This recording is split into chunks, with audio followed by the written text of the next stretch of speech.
A very good afternoon, everyone. A very warm welcome to all of you to today's AWS Discovery Day. Myself, Lakshay, AWS Capability and Adoption Lead from edForce. So, talking about what edTalk is, which is powered by edForce, it's a lineup of the finest knowledgeable webinar. edTalks are crafted and delivered by the industry veterans to cater to the technical craving of the IT workforce and to equip them with the emerging technologies and the technical development from all around the world.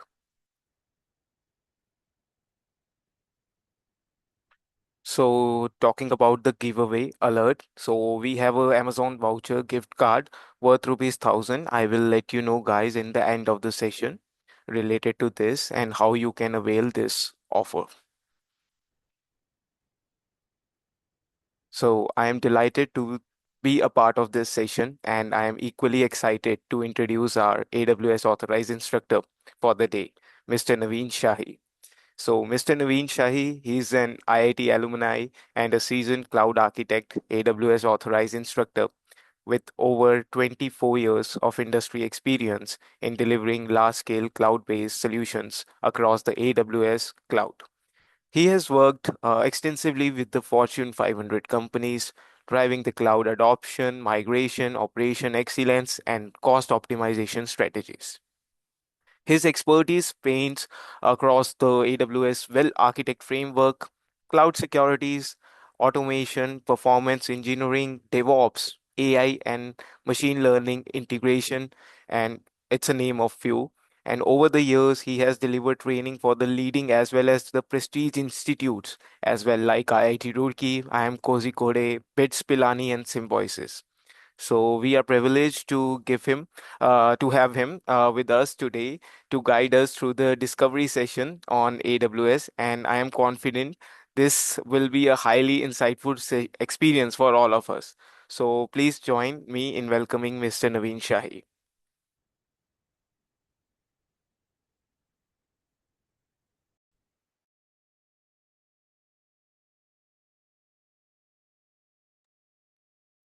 Thanks, Lakshya, for introduction. Uh, let's get started. Uh, Hello, everyone, and welcome to the Discovery Day session. Um, and Laksh, do you have sharing? It says host is not allowing. Just a second, sir. I will just check. Sure.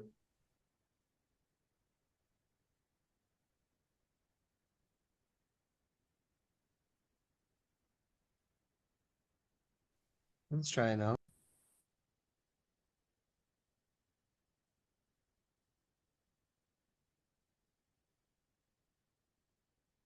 Great. Give me a thumbs up if you are able to see my screen.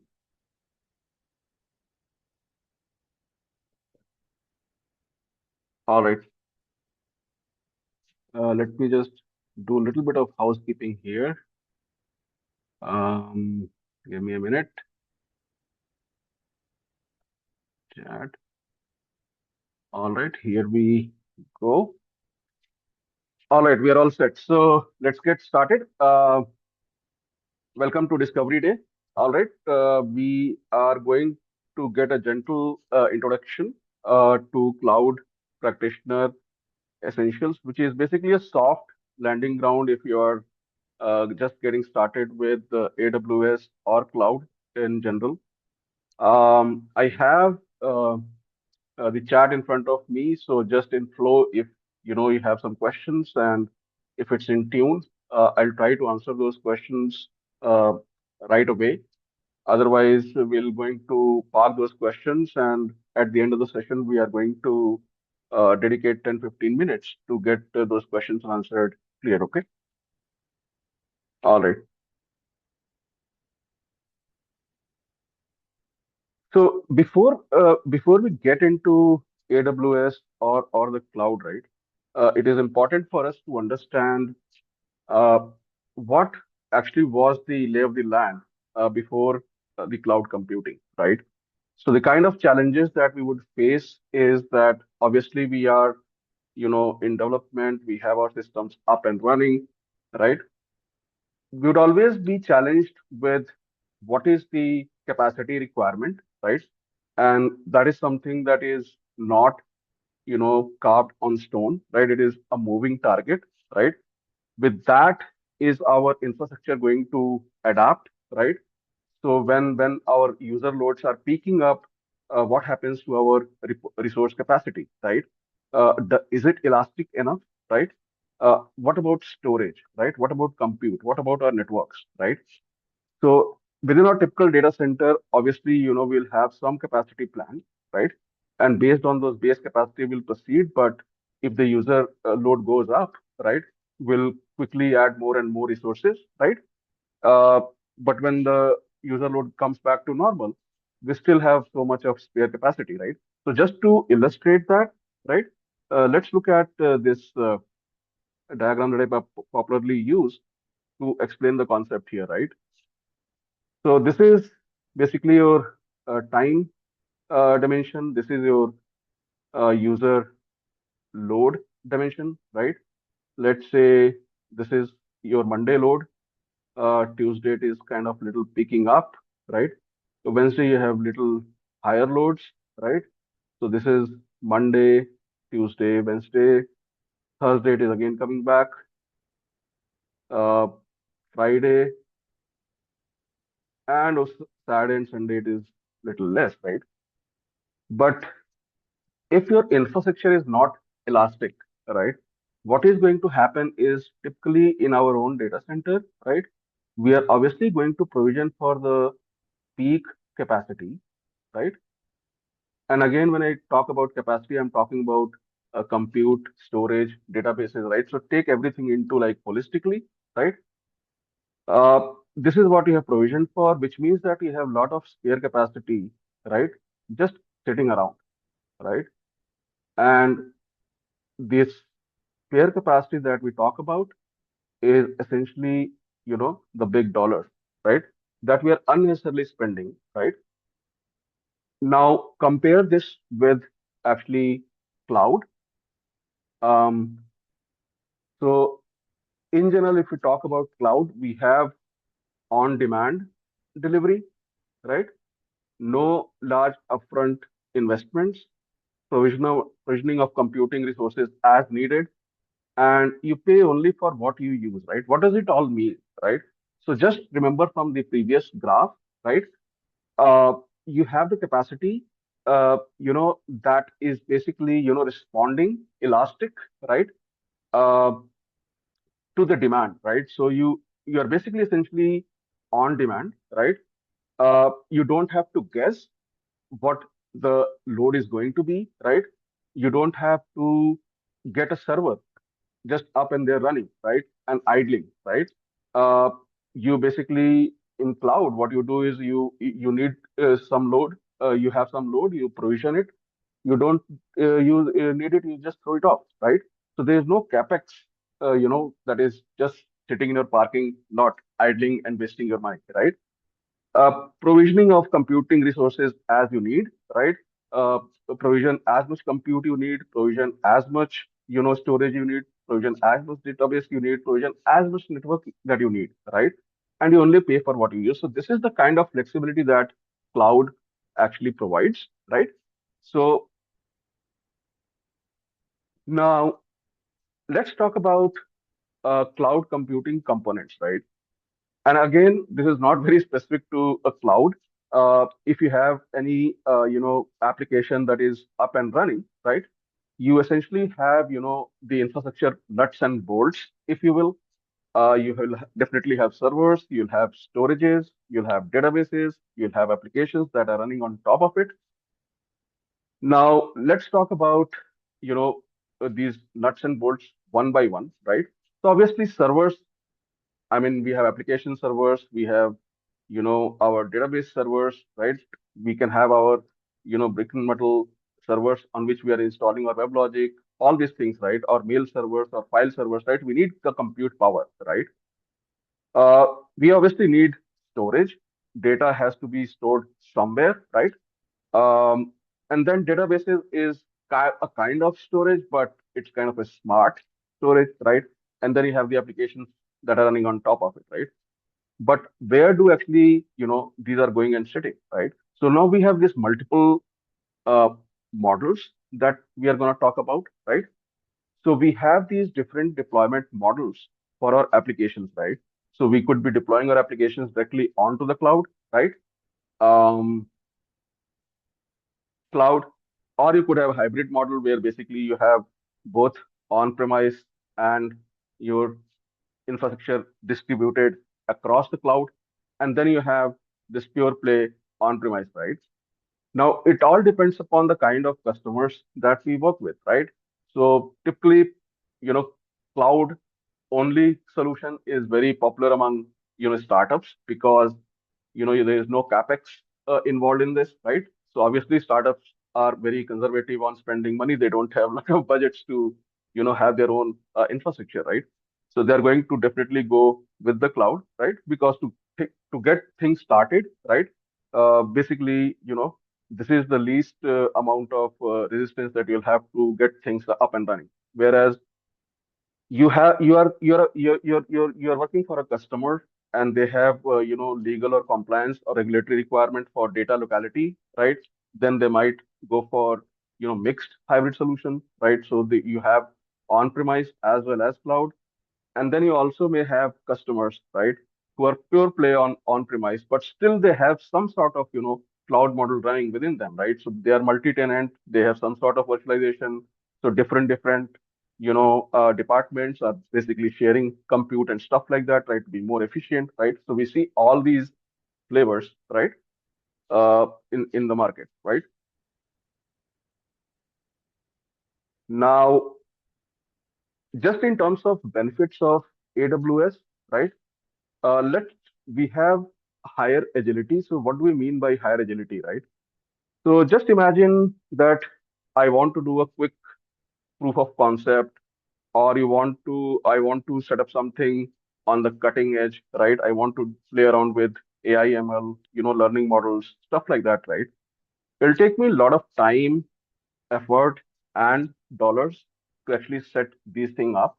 Whereas AWS itself is on cutting edge, right? So I can just go, click few buttons and get started, right? So it helps you get started faster. You don't have to provision servers. You don't have to provision your infrastructure. Servers are available to you on click of a button. Storage, you can add click of a button, expand them, click of a button, right? So this is all the agility, that is being provided. In terms of elasticity, right? This is the elastic infrastructure that we are talking about, be it compute, be it storage, be it database, be it network, right? Uh, Things are responsive. They are not like static, right? So with the lesser load, you have basically your infrastructure actually dynamically compressing, right? And if the load increases, this is also expanding, right? Across all the dimensions, right? Now, in terms of cost saving, right? So basically, I have a car, right? I have paid capex on it, right? But it's just lying down, right? It's not getting used. So I love cars, right? So it's there. But when it comes to server infrastructure and compute, right? I don't want to spend unnecessary dollars, right? I just want to have it when I want to use it, right? And rapid deployments, right? So there are a lot of automation, you have cloud formation, you have all these, nice to have infrastructure as a code that you can basically use it as a template to create your infrastructure, right? And you want to replicate the same environment in some other place, right? You can just run it again, right? So rapid deployment is also possible with AWS. Now, we are going to cover this one by one, right? So with agility, we have obviously the faster innovation things to get things started, right? Uh, the bar is quite low to get things started, right? You don't have to wait for additional resources to be provisioned. They happen at a click of a button. Ability to experiment and innovate. Once you are done, you just throw it up, right? You'll take your learnings and just dump the infrastructure that you created, right? So that's the agility part, right? Elasticity, uh, adapt to meet varying workloads, right? Distribute workloads across multiple resources that are going to be redundant. So that way you can provide highly scalable, highly available systems, right? Deploy fault tolerant applications and resources, right? Now, in terms of cost saving, so we talked about a capital expense or capex, right? So just imagine with the car example that I gave, right? So car is the infrastructure. I bought the car, right? But right now it is not getting used. I need it for an hour or two every day for me to take me to point A to point B, right? Compare that with any cab service, right? I just call it when I need it, and that costs me much less. Maybe I can put the capex that I put in my car in my bank, and the interest itself, right, would be able to offset the cost that I'm just paying the cab service, right? So use this as a service, right? Pay as you go, right? Uh, Rapid deployment, highly scalable platform around the world, right? So imagine how Facebook grew from one continent to multiple continents, right?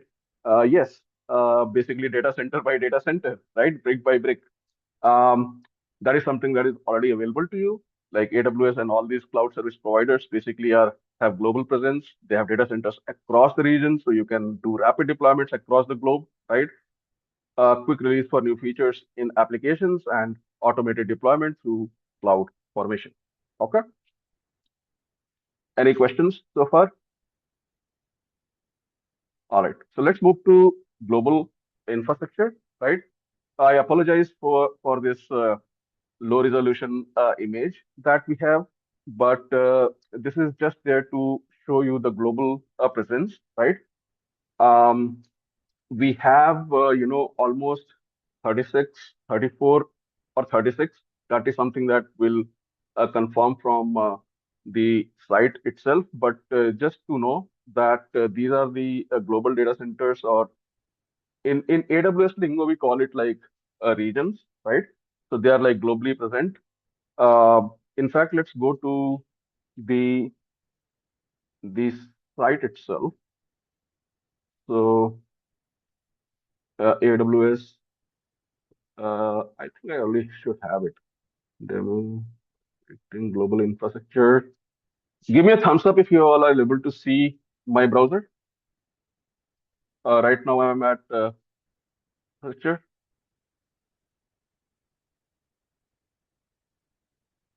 Can I get few thumbs up? Thank you. All right. So just to understand the global infrastructure, it's important. We'll come to know very quickly, right? But if you look at it, just imagine that this is the planet AWS. Kind of looks like planet Earth, though, right? But you can see that we have these regions, and we have these data centers present across the globe, right? So this is North America, and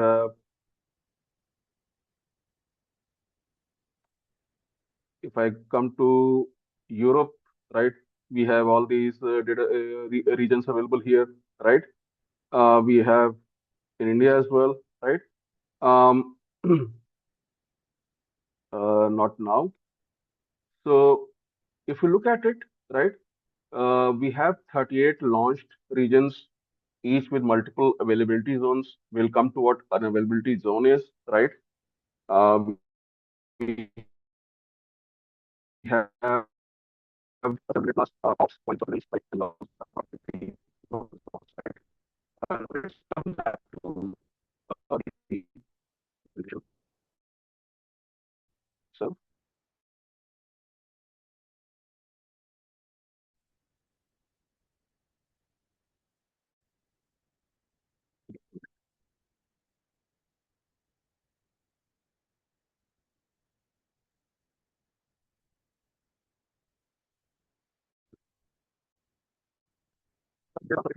seeing global uh, on my side, right? So I'm just trying to compensate for that. Give me a thumbs up if you are seeing global infrastructure.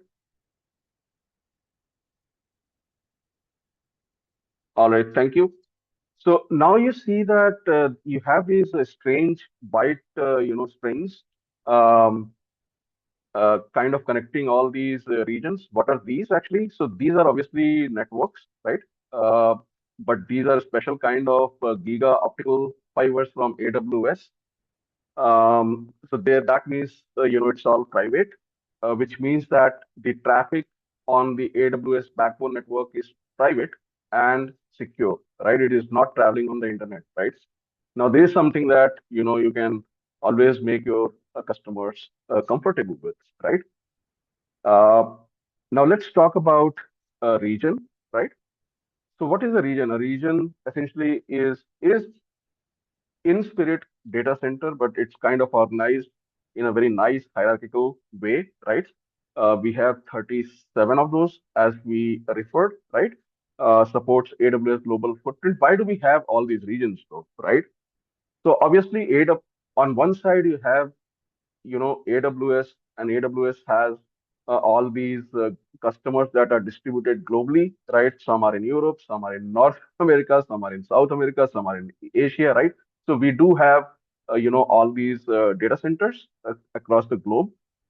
Also, at the same time, the customers themselves are global, right, in nature. So basically they might have customers across the globe, right? So they also need data centers across the globe, right? So that's the whole point, right? And if you want to expand quickly into different regions and geographies, yes, I mean, AWS definitely provides these global data centers for you. Okay. Now, what are the availability zones, right? So obviously, as the name suggests, it has to something to do with availability, right? So let's say we have this as a single region, right? And we have each of these regions will have multiple availability zones, but minimum is two, right? So let's say we have availability zone AZ1, AZ2, AZ3, right? Now, suppose I have made my deployments. I've deployed my websites, right? In three different availability zones, right? And suppose these one of the zone goes down, right? Still, there are two other availability zones that are still serving my customers, right? So my site is not down because, my customer is still able to access other availability zones, right? So this is the whole concept, right?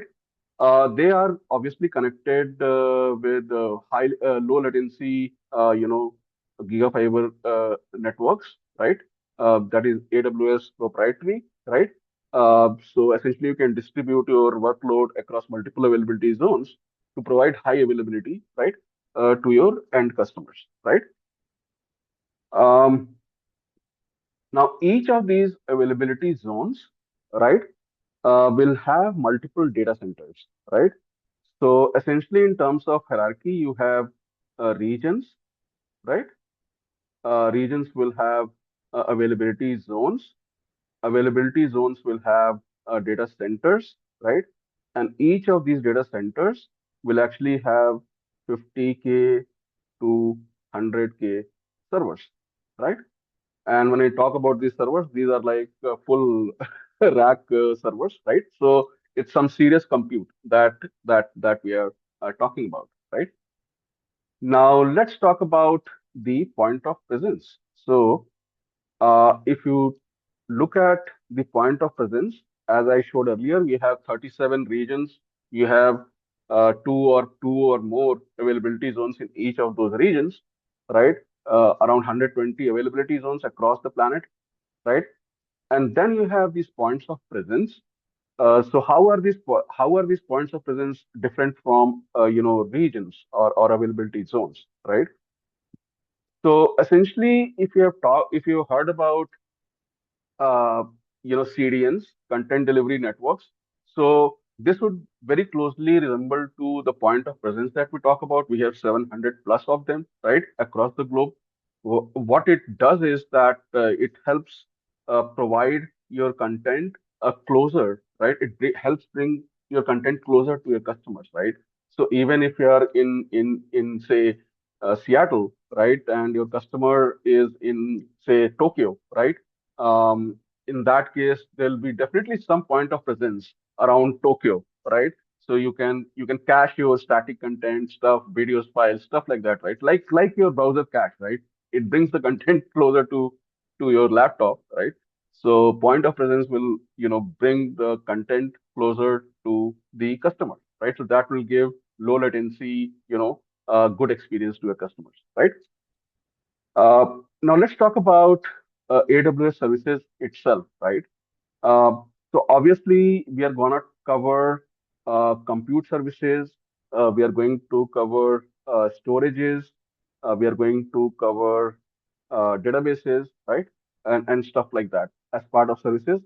But given the limit of in the interest of time, obviously we are going to pick one or two, best sellers, if you will, from each of the service categories, right, and try to explore them in a little more details. Okay. Now let's talk about compute services, right? So there are different model of compute, right? So you have Elastic Compute Cloud, that is EC2 in short. Um, so this is basically your a kind of a virtual machine, right? That you would use even in your on-premise, right? So basically, you have a bare metal server. You'll have, a VM engine that is going to orchestrate your VMs, right? These VMs could be of different types, size, stuff like that, right? So let's in fact go to the browser, and actually I'm going to show you the management console itself. All right, give me a thumbs up if you are able to see management console.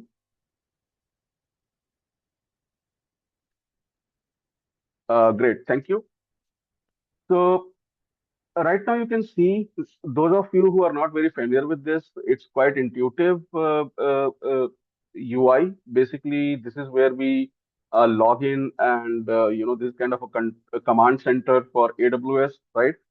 This is where you go and use, create, configure your services, right? So right now, for example, we are talking about compute. In specifically, we are talking about EC2, right? So let's go to uh, instances. I'm gonna, you see, there is no instance over here right now. We are going to launch an instance, and as part of a demo, um, as part of the demo, uh, creating an instance is not that interesting, but to understand the aspect of compute is important. So we are going to spend a little bit of time over here.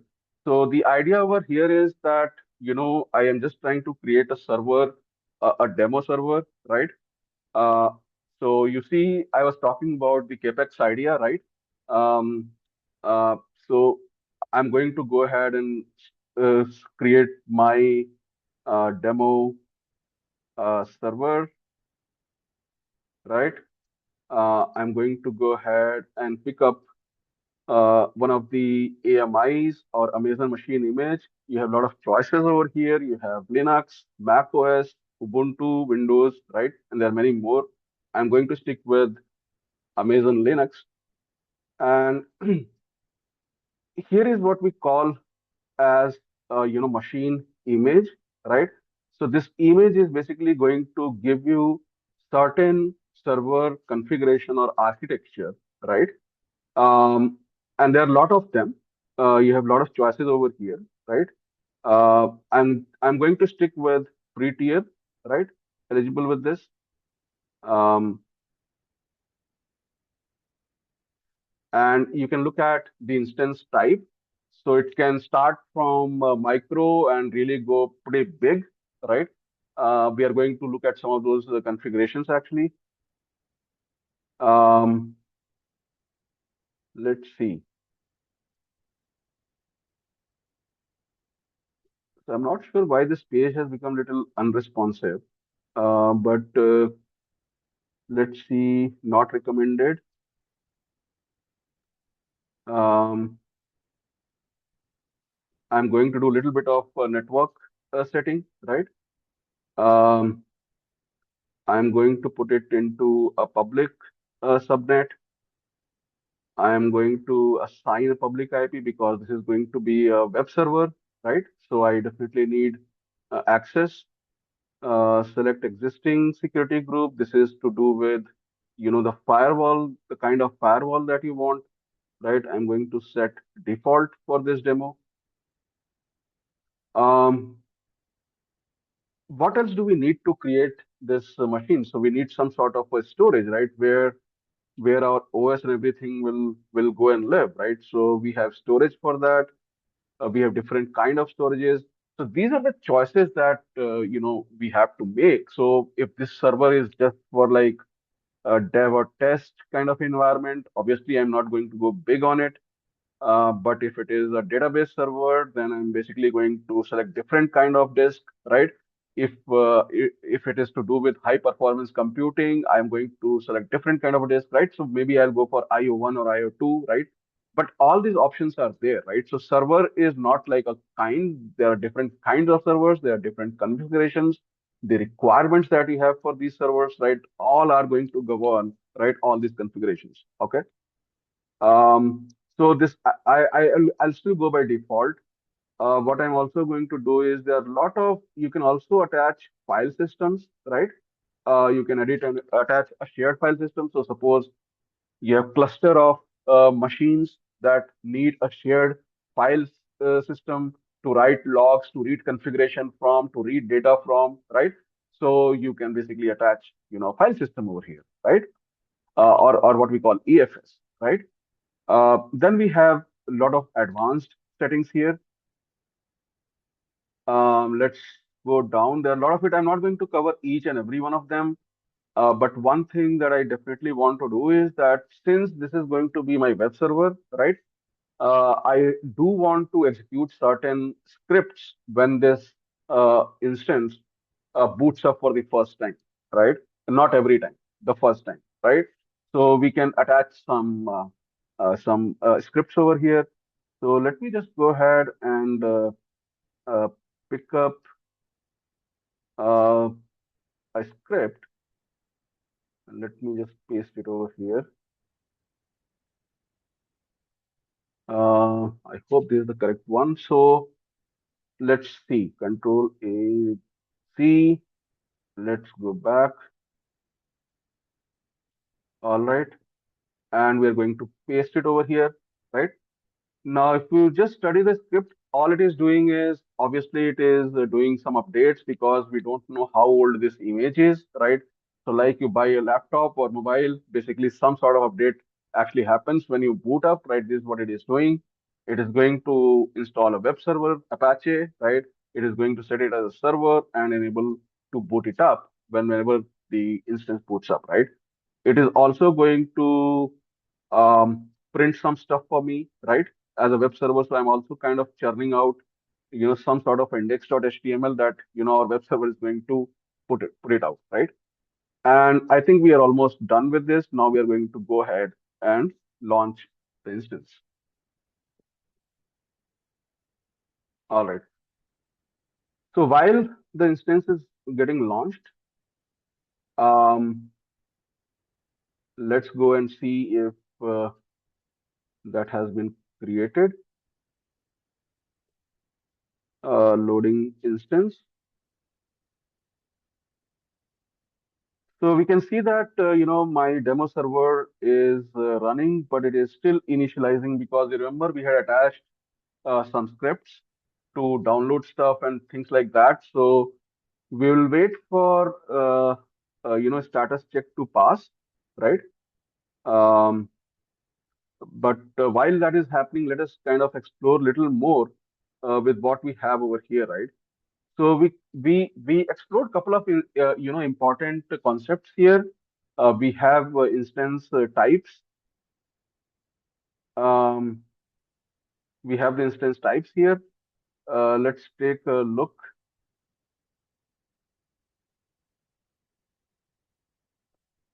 What instance types do we have here?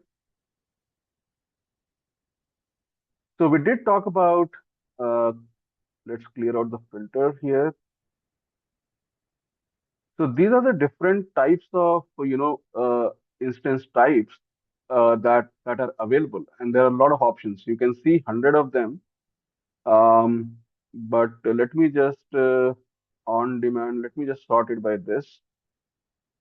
Remove sorting, and you can suddenly see that the instance types is kind of increasing, right?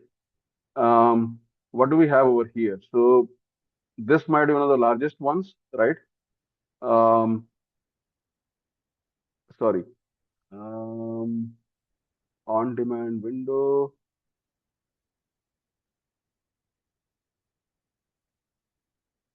All right. So it kind of starts from like 0.00 USD per hour, right? If I just sort it the other way around, right? It can go up to 129 per hour, right? And if you look at the configuration, what's the difference here? Obviously, the CPU's architecture, memory, storage, right? So essentially, why do we have so many instance types, right? We have all these instance types because we have different kind of customers with different kind of needs and asks, right? But more often than not, you'll find something, that will map to your customer requirement, right? We already have a launch template, so let me just go ahead and see this. Um, is it still initializing?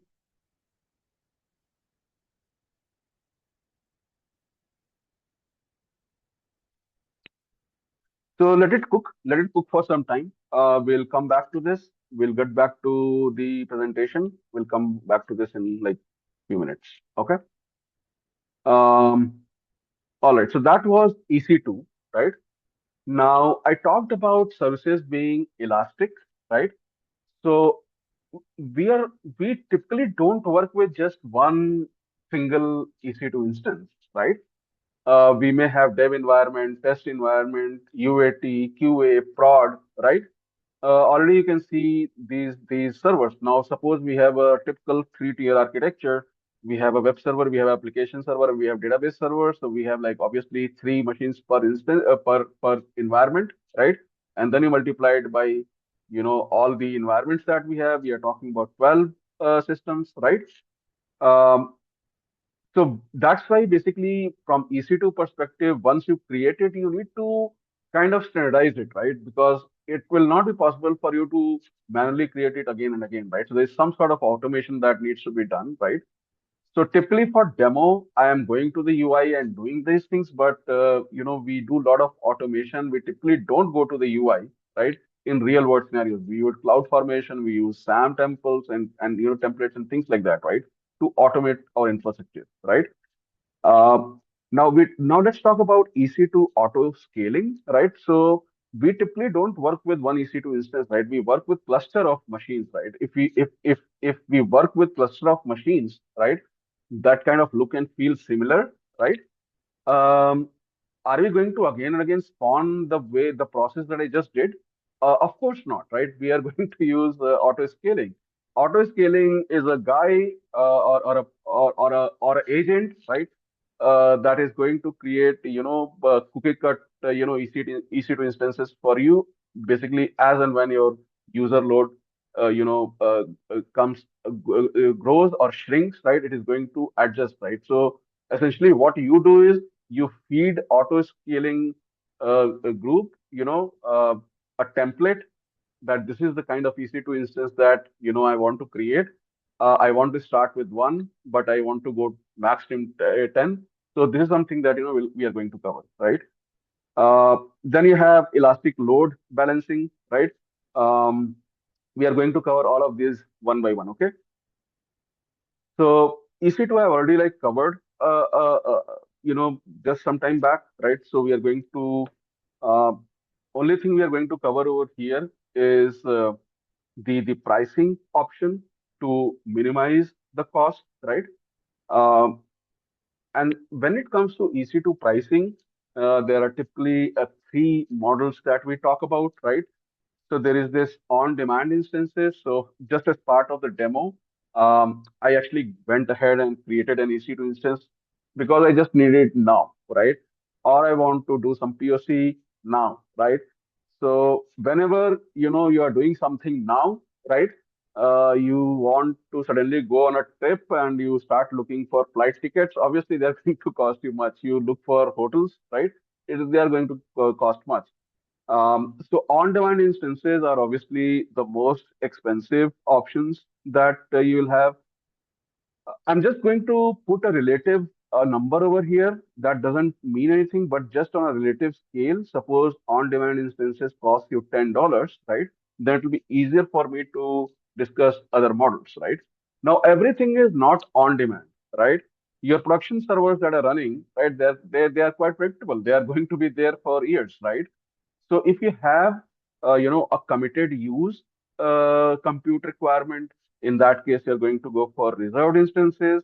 So relative to on-demand instances, this is going to cost you somewhere between $3 to $4, right? Um, and then let's talk about spot instances, right? So remember on the first slide, I had driven a bar graph, right, of user load and the compute requirement, right?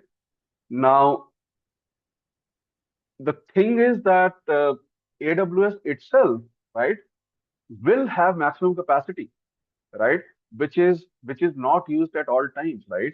So obviously, if the peak AWS load is something like this, right, uh, in anticipation of some events like Black Friday, right? This is the maximum capacity they need plus some, right?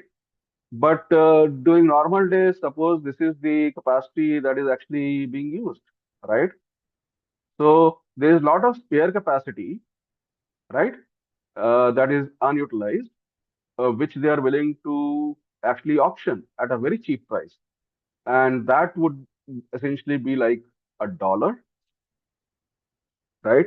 So imagine that you have spot instances, you can buy 10 of them at the cost of a single on-demand instances, right? But what is the caveat here? So as the load increases on AWS, so suppose now this is the current load, right? Now they are going to terminate your spot instances at the notice of 2 minutes, right? The question that I asked is hey, Naveen, then what's the point of using spot instances if this is the case? So trust me, there are a lot of use cases, right? Um, Obviously, we never talk about one spot instances. We always talk about fleet of spot instances, right? So if your architecture follows microservices pattern, right? Loose coupling, right? Stateless systems, right? In that case, you have a pool of EC2 instances, spot instances, right? Multiple of them. Even if a couple of them go down, right? Still you have these things running, right? So it doesn't matter whether they get terminated or not terminated, right? You are always working with a pool of resources, right? These are basically hosting your web services, right? Small microservices that basically respond in like few seconds, right? Few milliseconds, right? You have cluster of them, right? And even if few of them go, still you have customers, the others can serve it, right? At fraction of a cost, right? So there's something to always keep in mind with these pricing models. Now, let's talk about the auto scaling part of it, right? So essentially, auto scaling. Uh, uh, Trust me, in my old days when I joined workforce IT workforce back in like 2000, right? All of these things we used to do it manually, right? So basically, if disk is running out, we'll run around with disks, right? If storage is running out, we'll add capacity, right? We'll keep sitting monitoring, right?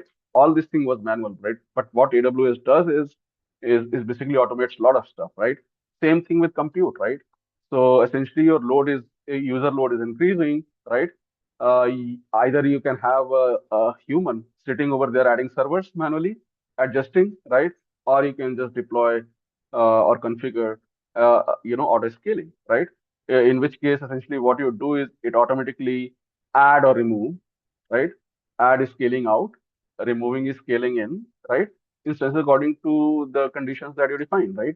So conditions could be that, hey, I let's start with one EC2 instance, and if the CPU utilization goes beyond 60 or 70 or 80%, right? Just add one more, right? Keep adding till this is happening. On the other hand, if the CPU utilization goes below 30%, just terminate it, right? So both ways it can work, right? Maintain application availability. So your auto scaling group, right? If you have said, so what's the difference between just launching an EC2 instance, right? Or creating an auto scaling group and putting EC2 instance as one, right?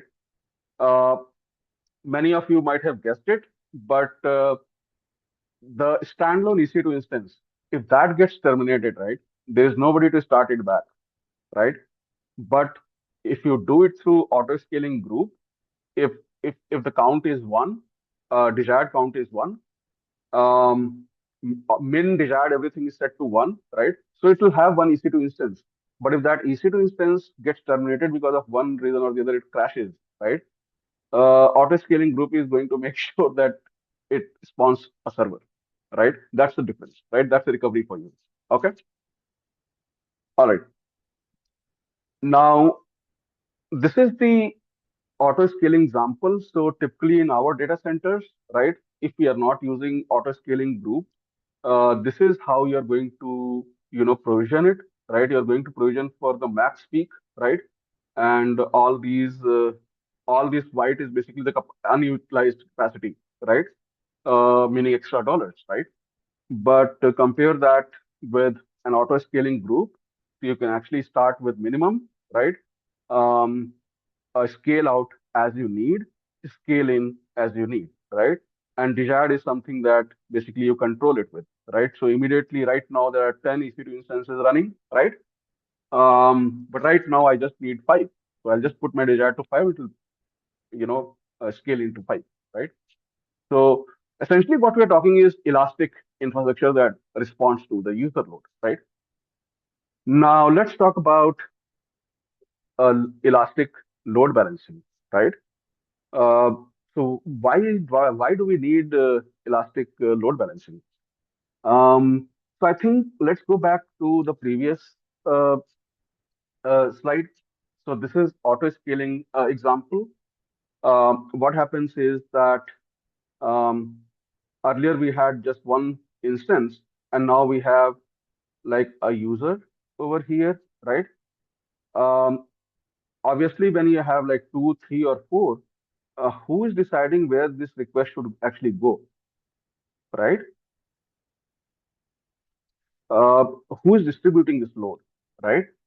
Um, and typically, you would see if most of us have gone to the airport, right? We all are in the queue, right? So we are like user request packets, and then there is a person, right, sitting there. Hey, you go there. Hey, you go there. Hey, you go there, right? Um, that person essentially is, um, playing a role of a load balancer, right? If you will. So this is what load balancing actually does, right? It automatically distributes traffic across multiple resources, right? Acts as a single point of contact for your auto scaling group, right? And distributes traffic across multiple availability zones. So it is also a high availability solution. Any questions so far? All right. Now let's talk about elasticity with EC2, right? So this is something that we have already kind of discussed, right? So essentially, the elasticity with EC2 provides you with low capacity and high capacity depending upon the number of users. So you can see that you have two users. It's not an exact representation, maybe, right? Because you don't need two servers for two users. but maybe you can say that, hey, this is 1K user and this is like another 1K user, so essentially 2K users. Now you have like 5K users here, right? So you have four systems. So it's basically adjusting to your load, right? In elastic fashion, right? Now, container services, it's quite popular, right? Um, it basically, defines the unit of deployment um, that is essentially deployable anywhere, right? Uh, and essentially, it's quite popular with customers nowadays, right? Because it allows you to build once, deploy anywhere, right? Um, so we have ECS or Elastic Container Service in AWS. We also have EKS, which is Kubernetes for Kubernetes, right? Um, and these are things that we can actually use to scale our services, right? And these are basically orchestration tools to manage large number of clusters, right? And the data planes, correct? Now, we in the compute model, the things that we have talked so far, the EC2 instance that we talked about, right? That is essentially, what we call as infrastructure as a service, right? So even though on the cloud, you are still managing your server, right? Many cases, what happens is there is a paradigm where you say, platform as a service, right? So you don't want to manage your EC2 instance, right? You just want to deploy your code, right? You don't really care what server it is, what OS it is, right? You don't want to even manage it. You don't want to scale in, scale out. Looks like a lot of work, right? So if you are like a startup company or working for a startup company who don't have like huge budget for IT and infrastructure, right? You just have team of highly talented engineers that love coding. They are producing your application that you would just love to just deploy. Lambda is for you, right? So Lambda essentially is essentially a place where you just go and deploy your code, right? Without you managing the server itself, right? So lot of manageability is taken by the AWS. You just deploy your code and make the Lambda run. Okay. Uh, let's go to uh, is this up and running?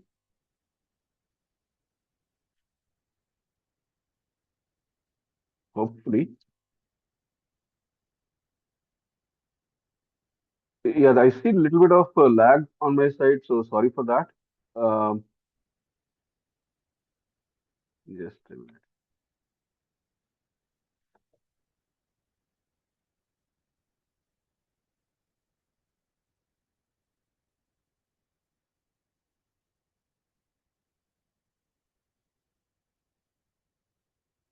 Yes, you can see running. I created it for a demo, and this is exactly what I was saying, right? Now I'm done with the demo. I don't have to keep paying the dollars for it, like in our own data center, right? So I can just go ahead and terminate this. This is the flexibility that I was talking about, right? You don't have to keep the car parked up and running, right? Costing you dollars, right? So this is the flexibility that we get with cloud and AWS. Okay. So this is set for deletion so that I can save some cost and make my CFO happy. Okay. Now let's talk about Lambda here. Okay.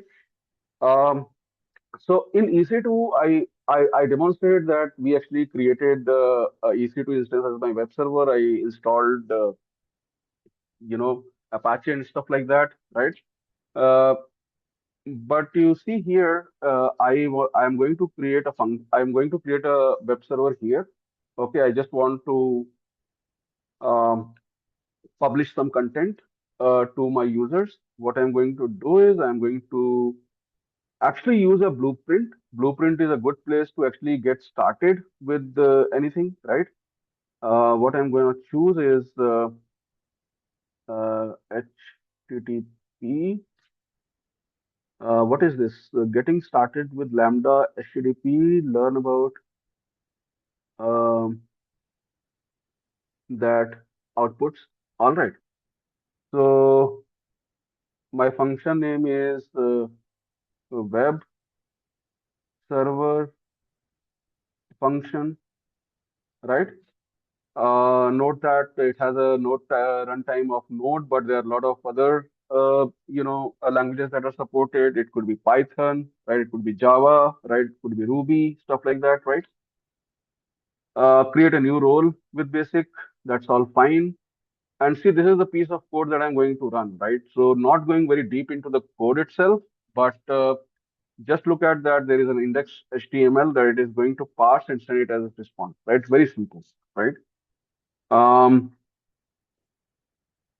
Function URL, it is kind of telling me that it is not very safe to publish your URLs like this. I acknowledge that that is just for the demo purpose, and I'm going to delete it anyway, right? So no damage was done as part of this demo, right? So let's go ahead and actually create this function.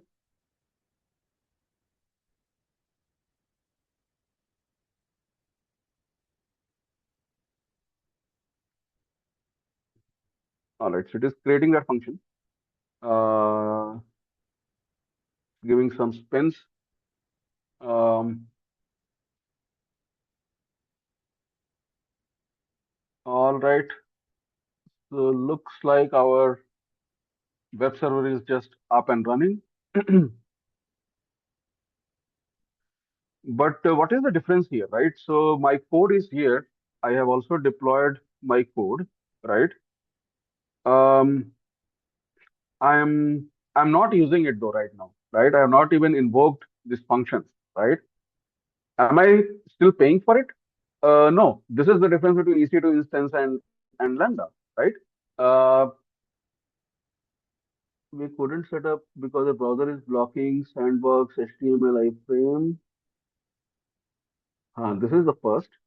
Hmm, all right. What is blocking here? Hmm. Let's see. I don't know. I just wanted to show you the code. All right, let's give it a try.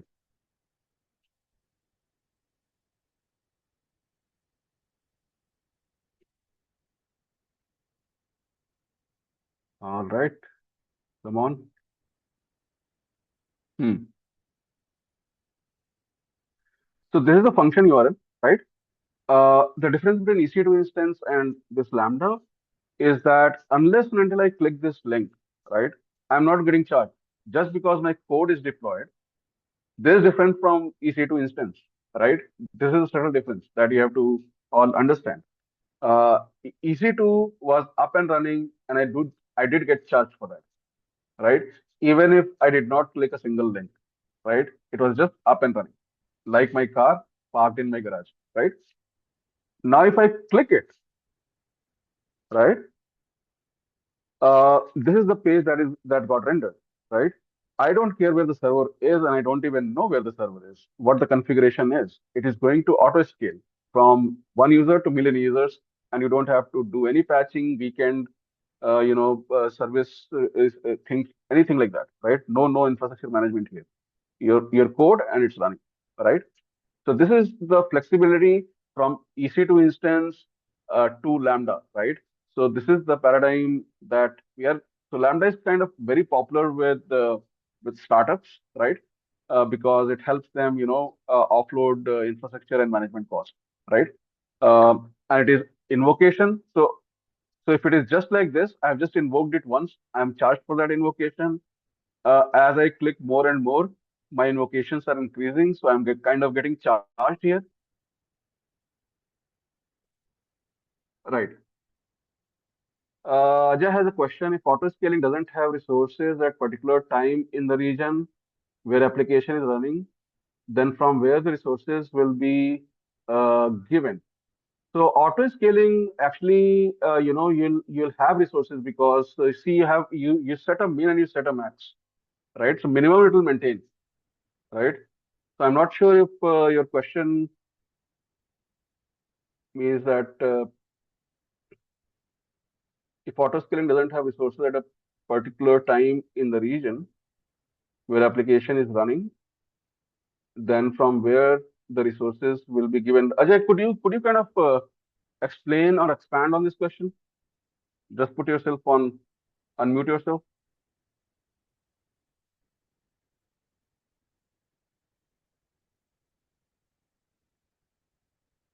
or maybe we can take it at the end. I'm not able to hear you actually. Am I audible?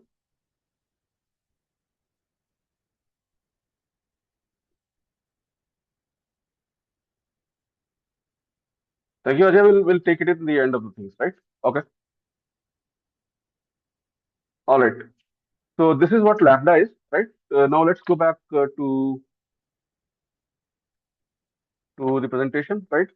Uh, Lambda can be triggered using events, right? So for example, if you have worked with database triggers, right, on insert of a record or update of a record or a delete of a record, right, you want to do something, right? When EC2 instance starts, you want to do something. When something gets uploaded to S3 bucket, you want to do something, right? So basically, Lambda basically can execute on an event. What was the event trigger here? My hitting that URL was the event that caused the code to execute, right? On demand, right? So that's how it is working. So that's all on the compute. Okay. Let's talk about storage, right? Storage is very important. My laptop has storage, our mobile have storage, right? They storage on the cloud, right? We store all our videos, movies, all images, right? Uh, it all needs storage, right? But there are different kind of storages, right? Uh, like like in the compute, we have these ranges which will change the amount of costing that you'll have to do. uh, your costing will also be dependent on the kind of storage, the amount of storage that you're using, right? So there are different classification of storages, right, that we are going to look at, right? So now let's talk about these various storage services, right? So we have something called a simple storage service, or S3 for short, right? You have a block store, right, which is EBS. And then you also have Elastic File System, which is EFS, right? So let's talk about each one of them one by one, okay? But before we go into that, right, one thing we have to understand is, um, see, I mean, these are the services that are provided by AWS, right? But what is the difference between each one of them at a highest level, right? Why do we have these different classifications, right? It all comes down to the nature of the usage, right? Um, For example, if you look at any block storage, right? So trust me when I say that, our laptops have block storage, right? Um, but why don't we have, some sort of S3 object storage on our laptop, right? Because the nature of usage itself is different, right? Then basically we have, files EFS, right? There's a different kind of storage, right? It's a distributed storage. It's on the network, right?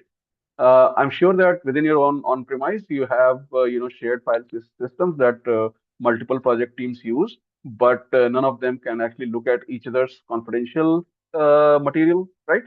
Uh, Similarly, you have EBS, right, which is basically a kind of a storage on which you actually install your OS, right, and boot your laptop, right? This can actually work on, uh, and simple storage service, right? This is essentially, write once and read million times kind of a use case, right? It cannot support high throughput, right? Block storages can actually support throughput, but let's explore these one by one. Okay, let's talk about simple storage service, that is S3, and it's amazing how many services they have named as simple because they are really simple. simple storage service, simple queue service, SNS, simple notification service, right? So yeah, everything is pretty simple here. Okay, at least from the usage perspective, but to hide the complexity behind all the simplicity, right, takes a lot of effort. Okay, but if you look at this simple storage service, you can store and access any type of data over the internet. It has 11 nines of durability. Will revisit this, and it includes wide range of cost-effective storage classes, right? So what exactly we mean by all this, right? So storage, simple storage service or S3 falls in the category of what we call object storage, right? Um, what do we mean by object storage? So essentially, when you upload a file, and you can upload any kind of file, but when you upload a file, it's not just the file that gets uploaded. Essentially, when it gets stored as objects. Objects has file data plus metadata, and collectively they are called like object. Um, but these storages are good for what we call as warm paradigm, which is basically write once, read million times, right? What are the use cases here? You have a very popular streaming service, right? S3 is for you. Why? Because you upload your movies once or twice, and then you go to all these video streaming sites, million of people are watching it, right? High throughput is not required. These files are not changed very frequently, right? Write once, read million times. You have a static hosting, right? You have a static website, upload it on S3, right? Make it static hosting, right? Millions of people are reading those pages, right? But these files are not getting updated very frequently, right? So when you write once or twice and you wanted to distribute it to millions, S3 is for you, right? Um, it's highly distributed, highly available, highly durable storage, cheap storage, right? And that's why it is very popular, right? If you are like me and if you have inspected few web pages that you like, you look at, the request, you'll see a lot of static images, video stuff, CSS, everything getting loaded from some S3 bucket somewhere. It's it's quite popular for these things. Okay, what does 11 nines of durability mean actually, right? Uh, I don't know whether from what I remember, right? My numbers might be few here and there, but it translates to if you have 1 million files. Uh, in 10,000 years, you might lose a file. You have 1 million files. In 10,000 years, you might lose a file. That is 11 digits of durability. Okay. All right. It's highly durable. Now, you can store files in the bucket. It can support variety of use cases. Uh, it can be used for big data. It can be used for storing streaming files, right? It can be used to host static websites, right? Any kind of storage, right? Where you are not writing very frequently, like your disk, right? Your disk basically, provides high throughput. S3 is not for that, right? That's not your use case. Uh, static, relatively static and read million times is the use case for S3 bucket. Okay. Keep track of multiple variants through versioning, right? So there's a lot of things. Prevent accidental object deletion through locks, right? It also basically can be, um, uh, I have worked in the regulatory and compliance industry, so they have a concept called legal hold. So essentially, what has happened is in the electronic and digital world that we live in, evidences can also be digital. So if your company has been like hit with a legal lawsuit and and the evidence is in digital format on a storage on a disk, right? If that is put on legal hold, right, that means that evidence cannot be tampered, right? So this is a compliance and regulatory requirement. So S3 provides with these features that you can lock, right? Put things on legal hold, right? So those are the use cases. That is something you can do. Encryption at rest, right? In motion, right? All these things supported, right? Okay. Now,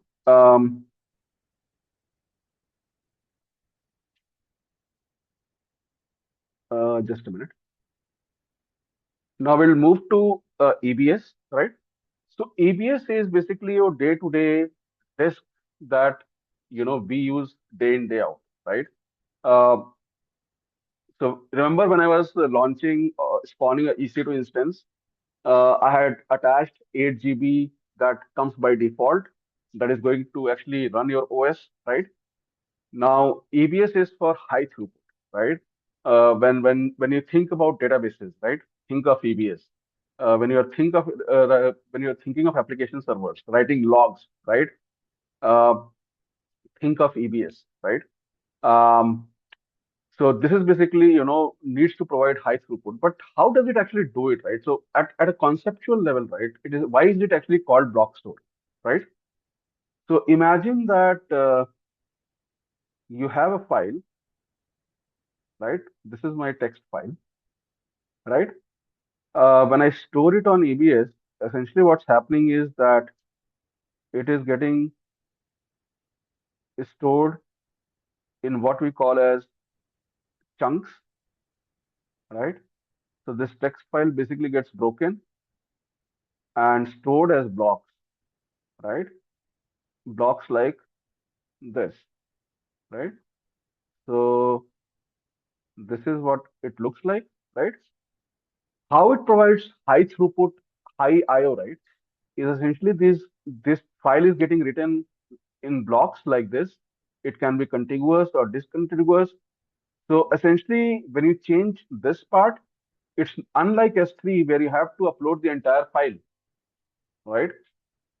If you are changing this part, right, only this part is getting changed, right?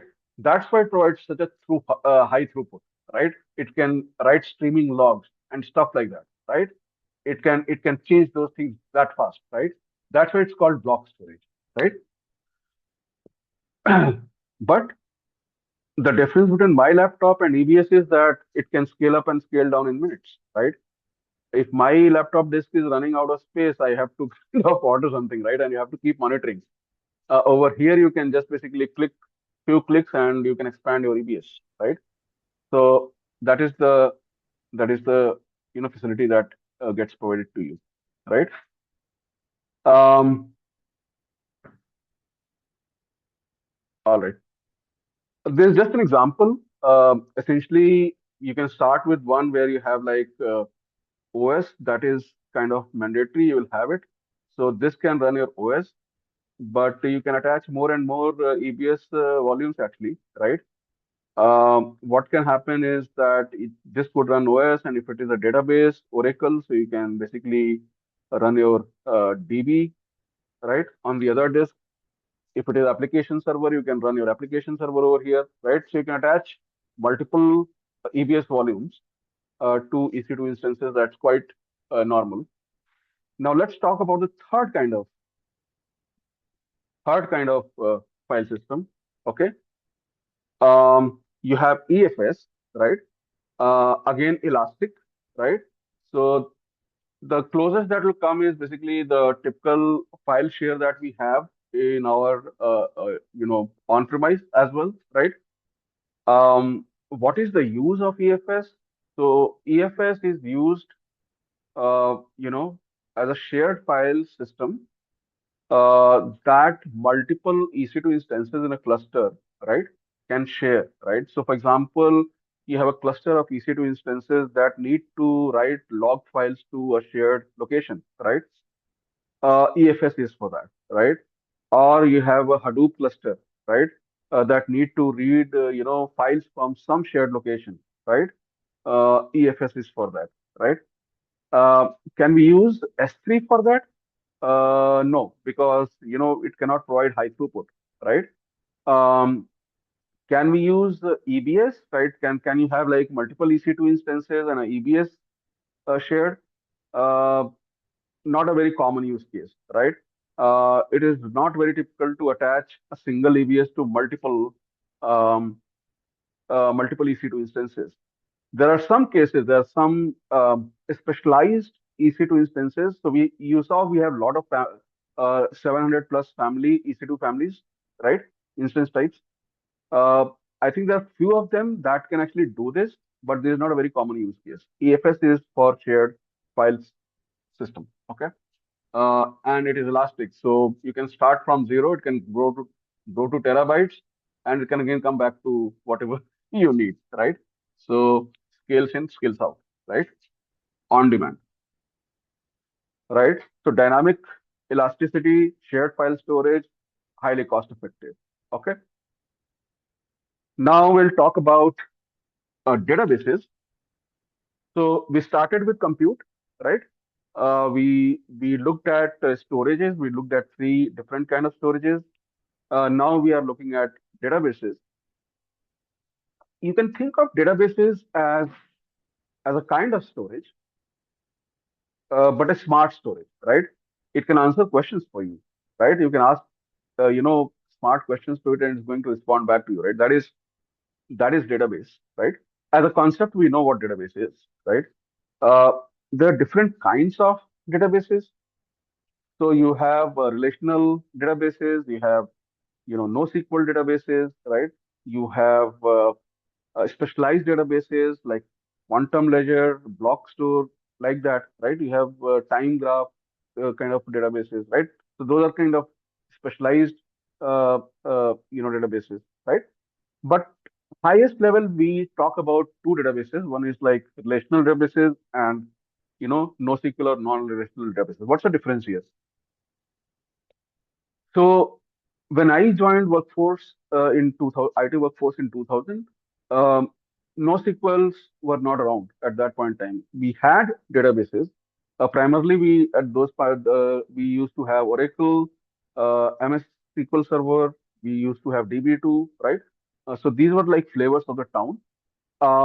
And basically, uh, the problem was that they had strict, not a problem, basically the features that had, basically they had strict schema, they had ACID properties, right?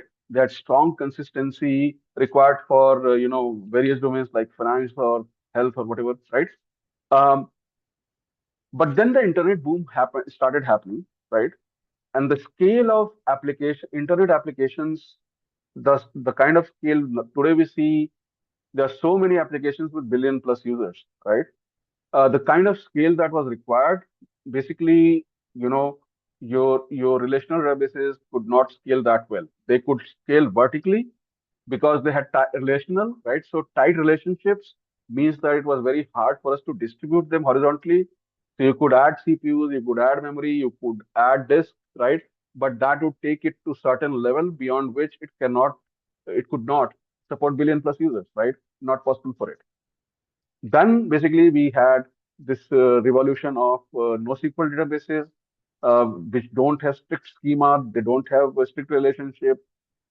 They can basically be run on commodity servers, right? Small, you can keep throwing commodity servers at them, and they'll basically scale from 1K user to 1 billion plus users. You can just keep throwing commodity here, right? And they have no strong relationship. They're not relational, right? So they can be easily distributed, right? So this is what happened with NoSQL, right? So we have in RDS we have uh, multiple flavors in AWS. So let me just talk about um, RDS.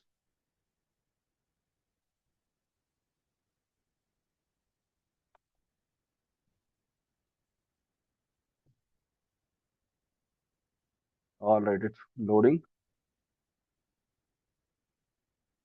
So with AWS, we basically club all these database services together, especially the relational ones, right? And we call it as RDS, which is like relational database service, right? Uh, if I go ahead and look at the kind of database. Let's explore the various database engines that we have. So let's go ahead and actually create a database, and you can see over here that we have all these database engines which are like quite popular. I mean, Oracle, DB2, SQL Server, you have Postgre, right? But you'll also see that we have Aurora MySQL compatible and Aurora Postgre compatible, right? So look like their on-premise uh, counterpart or cousins, right? But the difference is that obviously MySQL and Postgre are quite popular, right? But Aurora flavors are basically built cloud first, right?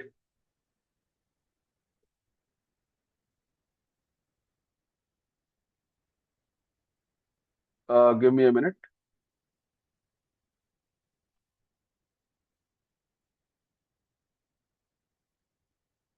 Give me a thumbs up if you are still able to see this. I kind of got disrupted a little bit. Give me a thumbs up if you are still able to hear me and see the screen, management console. Anyone?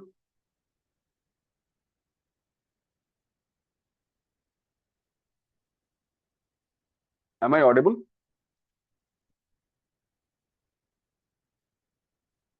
Hello.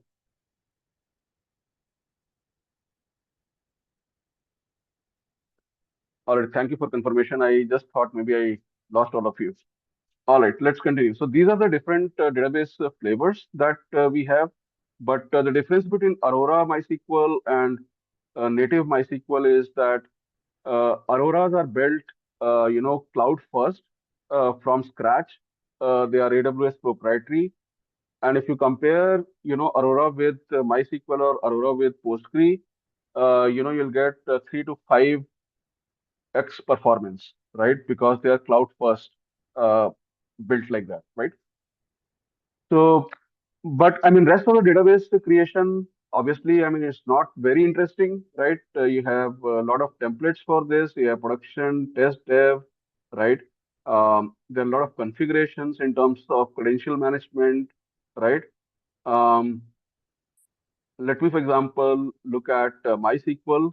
So if I click on MySQL, what options do we have right now? So loading, so production. So you can see that there are a lot of configurations about availability, durability, right? You can have multi-AZ deployment. Can have single AZ deployment for your test and development environments. You can have multi-AZ DB cluster, right? That is highly scaled, right? Um, and you have all these settings, credentials, right? Backup, storage, right? All these configurations are there. So I'm not going to go into the details of each one of these. There are a lot of this, but all of these services are available at a click of a button, right? So you can just click it and use it, right? Instead of setting up your own servers, right? You can also have serverless, where you don't have to manage any servers, right? It is going to auto scale on its own, right? You don't have to do patching, you don't have to do maintenance, you don't have to apply upgrades, stuff like that, right? All the things, uh, all the undifferentiated work, right, can be managed by AWS itself, right? So you can just focus on your data, your queries, right? Performance tuning, right? These are the things that you can focus on to maximize value to your customers. Okay. All right. Let's move to uh, DynamoDB, right? So DynamoDB, as I told, is a NoSQL database, right? No schema required, right? Uh, Basically, if I look at it, it's quite popular with the gaming industry. Highly scalable, can support trillions of transactions per day, right? High throughput, single digit millisecond latency, right? So all good stuff with the DynamoDB, right? Again, as with any cloud service, right? If we have to just use DynamoDB, Actually, let's go ahead and create one for ourselves, right? So let's go to Dynamo DB, right? So DynamoDB is right here. Um,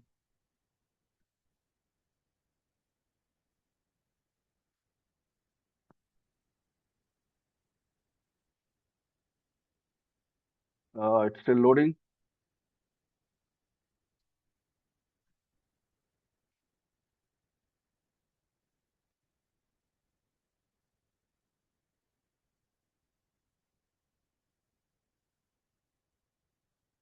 So basically, it is called DynamoDB, but essentially there is no DB here. Okay, you essentially just create a table, right?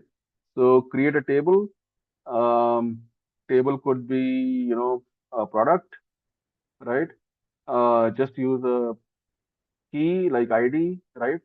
And this is all it takes to create a table, right? Um, and it's still creating. Um, we should be there pretty fast. Let's give it a spin another. And yes, it's just available for you to use, right? I can just go ahead, explore table items. I can go ahead and create items. Um, I can create one with ID here. I can go ahead and create item with ID 200, but I also want to add a new attribute, maybe a string, name, right? Uh, Amazing demo, right? Is the product name, create an item, right? I'm doing all these clicks just for the benefit of just showing how this is different from relational databases. So you can see there's one record with one column and you have one field and you have another record with two fields, right? So this is the flexibility, right? And that's why it's kind of very popular. NoSQL databases typically are very popular and they're highly scalable, right? Um, and this is the difference between relational and non-relational databases. And I don't have to manage any servers here, right? It's just available for me to use, right? No infrastructure management, right? No patching, no Saturday calls, 1 a.m. calls, right? And things like that, right? It's self-managed, right? You can load data. It is going to expand. You can compress data, right? With load, it is going to actually auto scale, right? All these things are going to get managed under the hood, right? We don't have to manage all this, right? Okay, all right. So let's keep going. Um, just a minute. All right. And then we have like, see, if you have databases, you'll obviously need to migrate data, maybe, on-premise to this or between one database to another database. So we have, something called AWS Data Migration Service that also comes with a schema conversion tool that can convert one database schema to another schema for migration purposes, right? Okay. All right. So, so this is something that I've covered through the screen itself, right? Um, Fully managed relational service automates time-consuming administration tasks, secure and compatible, easy to administer, right? Engine types are optimized for memory, performance, I/O, right? We have gone through all of this, right?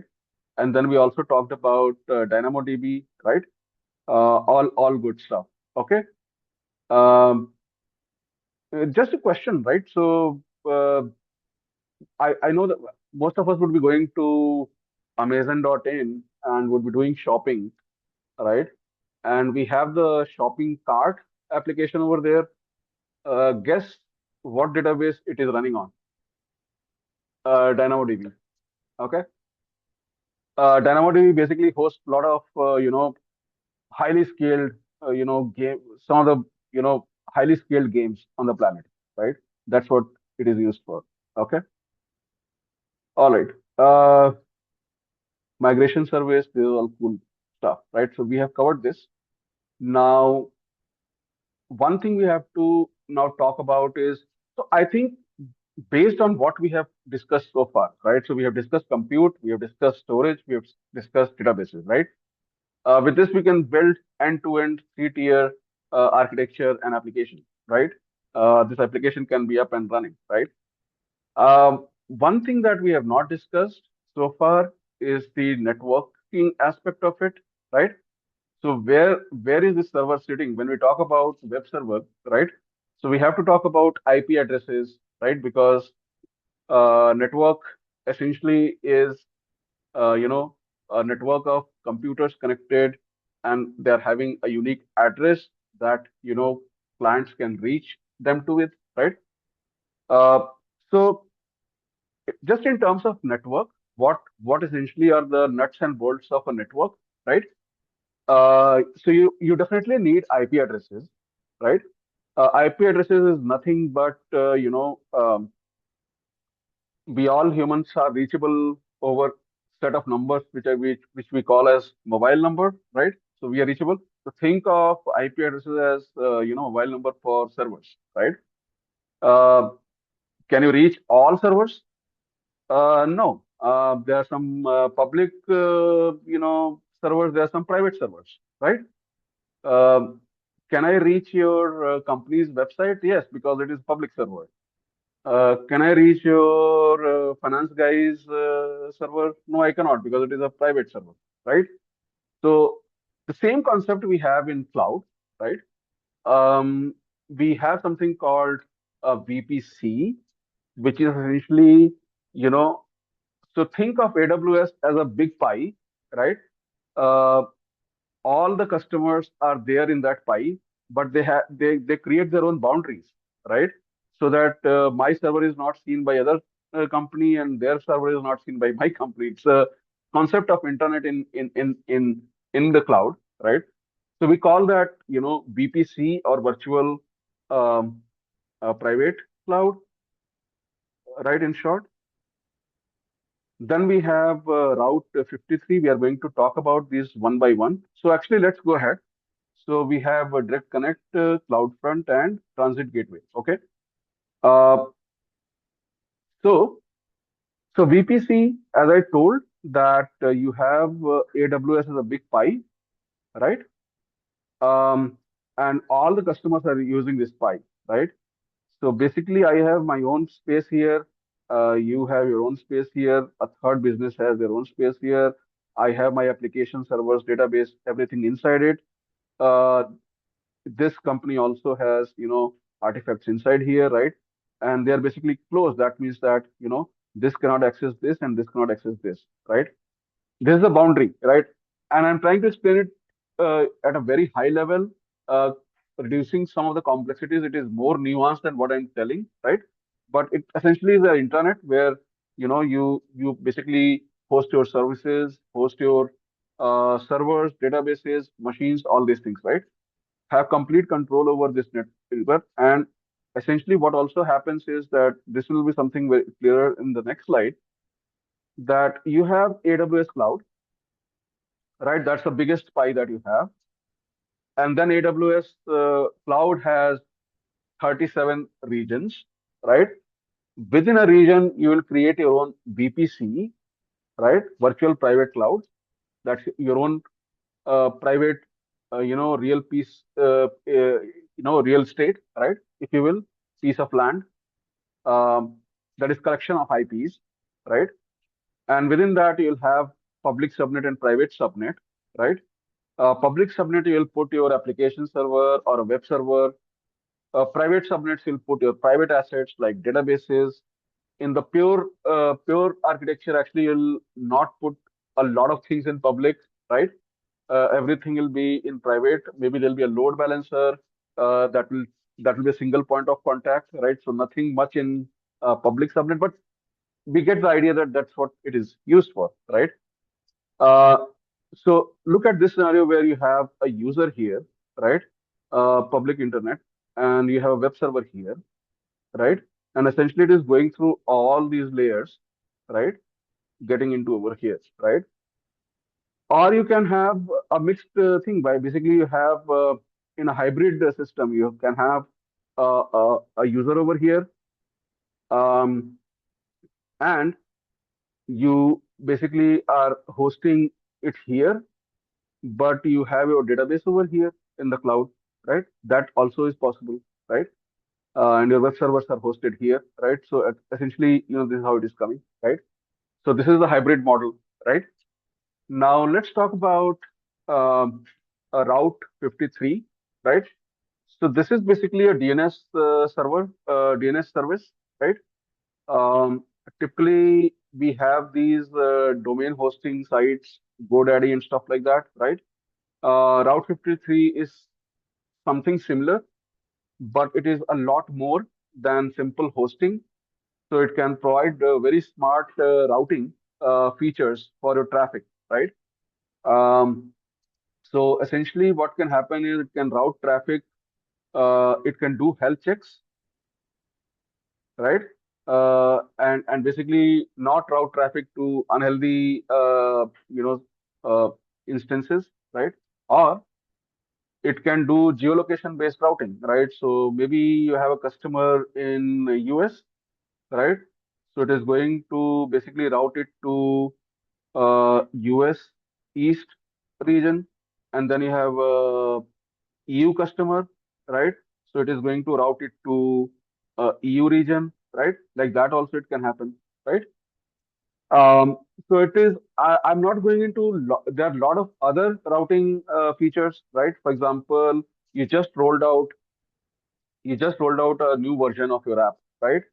What you can want to do is that you just want to redirect 10% of your traffic to the new version. You don't want to immediately route everything to the new because you want to test the water, right? With the new.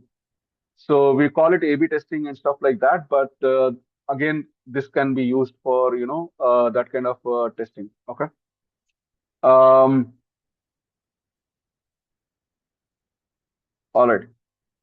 Now let's talk about direct connect, right?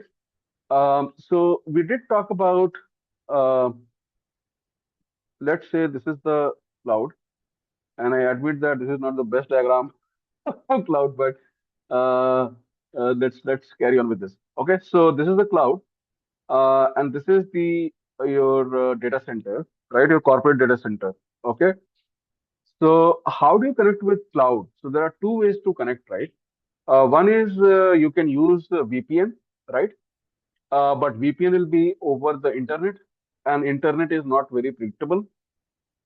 What you want is a dedicated private line, right? In which case you can actually do it, right? So there are a lot of direct connect, centers, right?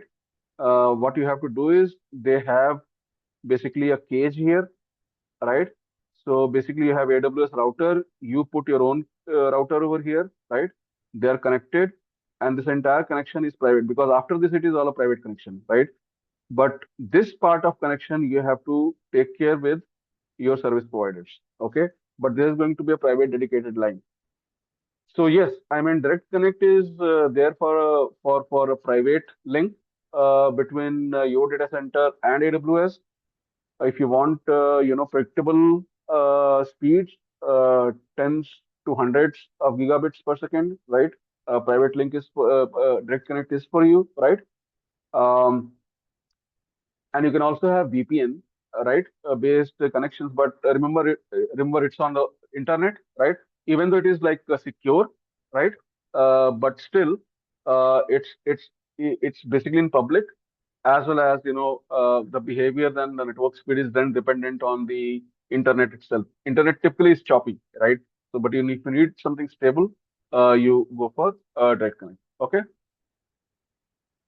Now let's talk about cloud front, right? So essentially, we have uh, the easiest to compare it will be like CDNs, right? You have all these content delivery networks across the globe, right?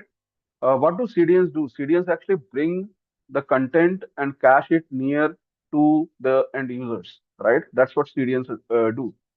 So CloudFront is also doing the same thing, right? It essentially brings the content closer to your doorstep, right? Even though the server might be in Mumbai or in Virginia, right? But there might be some points of presence where CloudFront will be able to cache stuff for you. Okay, so this is for faster content delivery, right? And consistent user uh, experience. Okay, this will be very clear from here, right? Um, how CloudFront actually delivers the content, right?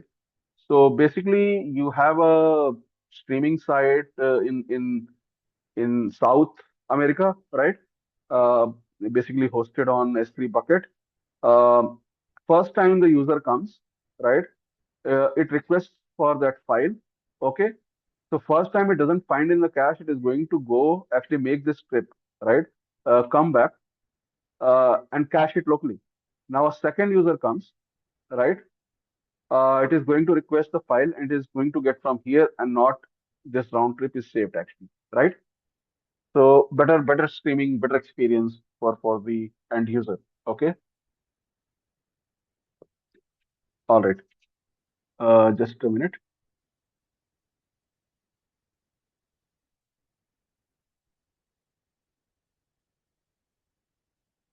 All right. Just a minute. Okay.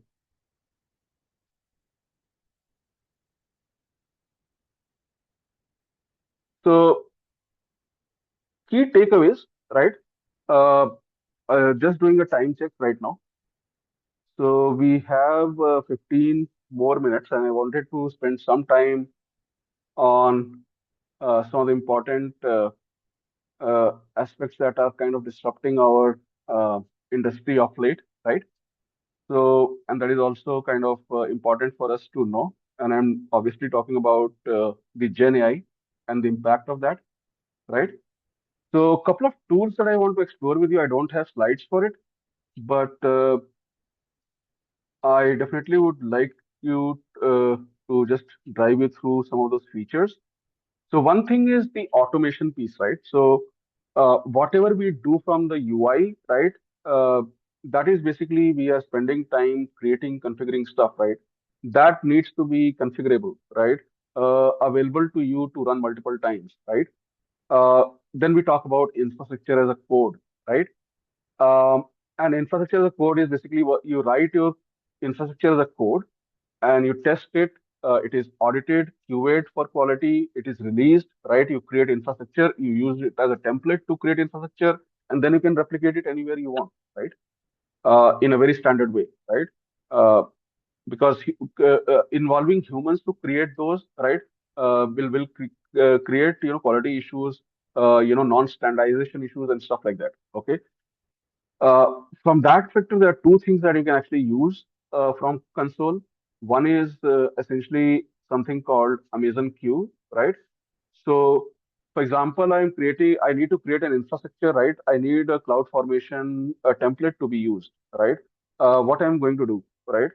So Amazon Q is kind of a Gen AI which is very contextual to the AWS itself. You are going to get a lot of relevant answers from here. You can get code from here, right? So for example, if I just ask this chat, give me a cloud formation template um, to create a VPC,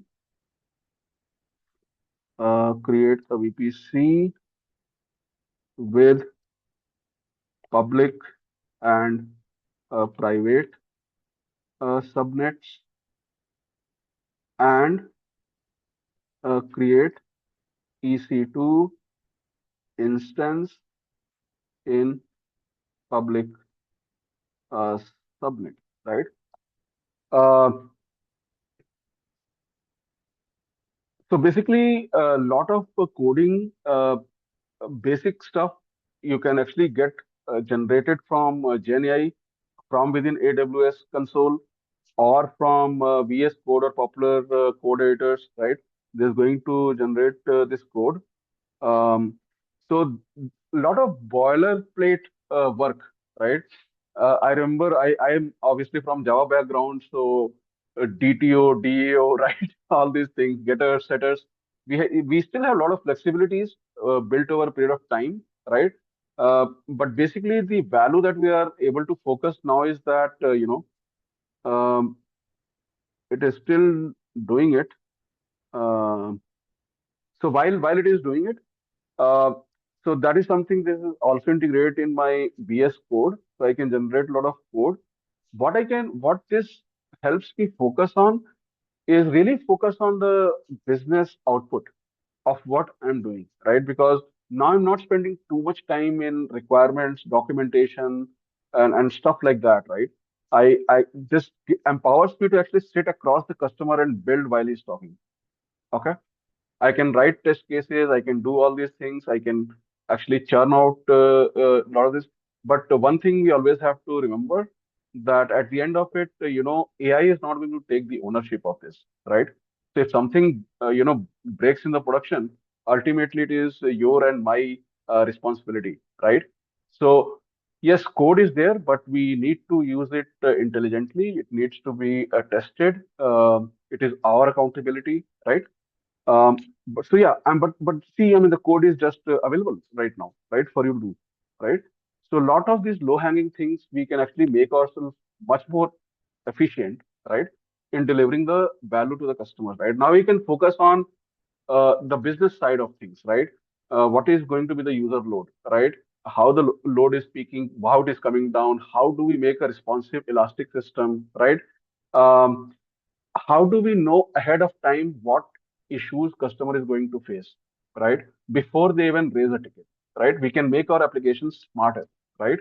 uh, and Gen AI actually puts us in that position where we can be more customer focused, more business focused, right? In terms of what we are delivering. All right.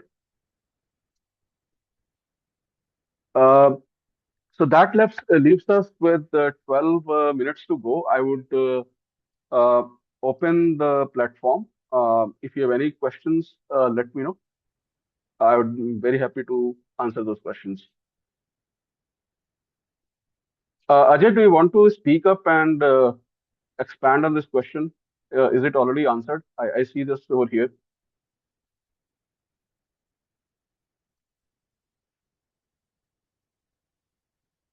Anyone else has any questions?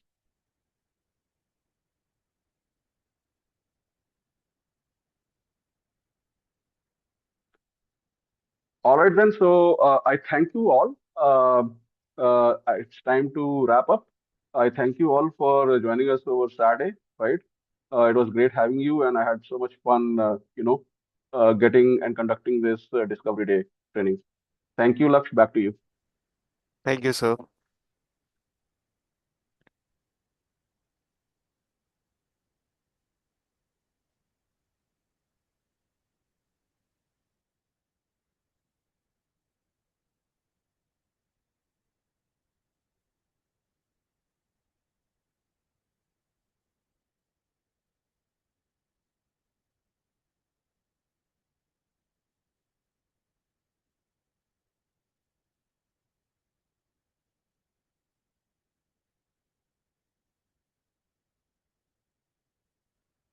So if anyone is having any sort of question which they want to ask, please let me know so that I can simply unmute you and you can ask questions directly to Naveen sir.